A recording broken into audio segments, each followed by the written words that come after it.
Hello friends, कैसे हैं आप सब।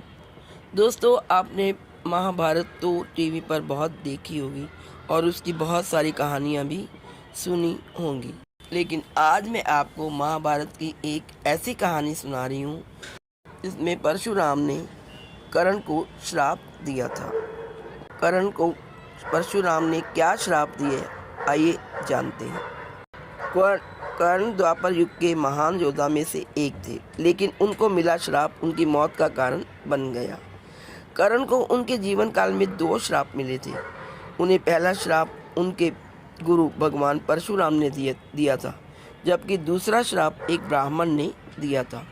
कर्ण को बचपन से ही धनुर्धर बनने की इच्छा थी, लेकिन सूत पुत्र होने के कारण उन्हें कोई शिक्षा नहीं देता था। जब वे धनुष विद्या सीखने के लिए गुरु द्रोणाचार्य के पास जाते हैं तो वह भी कर्ण के सूत पुत्र होने के कारण उन्हें धनुर्विद्या सिखाने से मना कर देते हैं। इससे कर्ण निराश होकर भगवान परशुराम के पास पहुंच जाते हैं, लेकिन भगवान परशुराम भी सिर्फ ब्राह्मणों को ही विद्या देते थे। अब कर्ण किसी भी तरह से धनुष विद्या सीखना चाहता था, तो वह भगवान परशुराम से झूठ बोलता है कि वह ब्राह्मण है। भगवान परशुराम भी कर्ण को ब्राह्मण समझकर उसे शिक्षा देने लगते हैं। जब कर्ण की शिक्षा समाप्त होने वाली होती है, तब एक दिन उनके गुरु भगवान परशुराम दोपहर के समय कर्ण की जंघा पर सिर रखकर आराम कर रहे होते हैं। थोड़े समय बाद वहाँ एक बिच्छू आता है जो कर्ण की जंघा पर काट लेता है। अब कर्ण सोचता है कि अगर वह हिला या बिच्छू को हटाने की कोशिश की तो गुरु परशुराम की नींद टूट जाएगी। इसलिए वह बिच्छू को हटाने की बजाय उसका डंक सह लेते हैं। कर्ण काफ़ी समय तक बिच्छू के डंक से होने वाले दर्द को सहता रहता है। फिर जब कुछ समय बाद गुरु परशुराम नींद से उठते हैं तो वह देखते हैं कि कर्ण के जांघ से खून बह रहा है। यह देखकर भगवान परशुराम गुस्से में कहते हैं, इतनी सहनशीलता तो केवल किसी क्षत्रिय में ही हो सकती है। तुमने मुझसे झूठ बोलकर ज्ञान हासिल किया है, इसलिए मैं तुम्हें श्राप देता हूँ कि जब भी तुम्हें मेरी दी हुई विद्या की सबसे ज़्यादा जरूरत होगी, उस समय वह काम नहीं आएगी। इससे निराश होकर कर्ण अपने गुरु से कहता है कि वह स्वयं नहीं जानता कि वह किस वंश और किस कुल का है।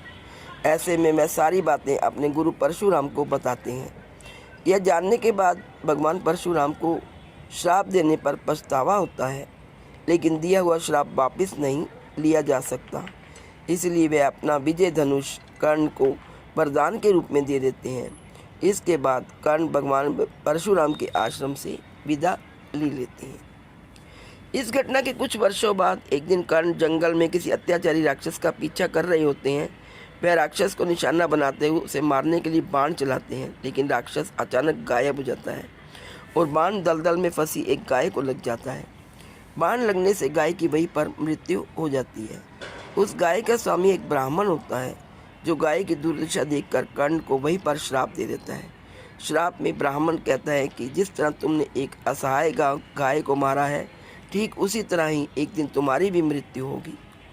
आगे चलकर इन दोनों श्रापों का प्रभाव महाभारत के युद्ध में नजर आया। युद्ध के दौरान कर्ण के रथ का पहिया दलदल में फंस जाता है। जब कर्ण उसे निकालने के लिए रथ से उतरता है, तभी अर्जुन बाण चला देता है, जिससे कर्ण की मृत्यु हो जाती है। तो दोस्तों, ये था एक महत्वपूर्ण प्रसंग महाभारत से। यदि आपको ये प्रसंग अच्छा लगे तो प्लीज़ वीडियो को लाइक करिए और शेयर करिए। यदि आप चैनल पर नए हैं तो चैनल को सब्सक्राइब करना ना भूलें। Thank you so much.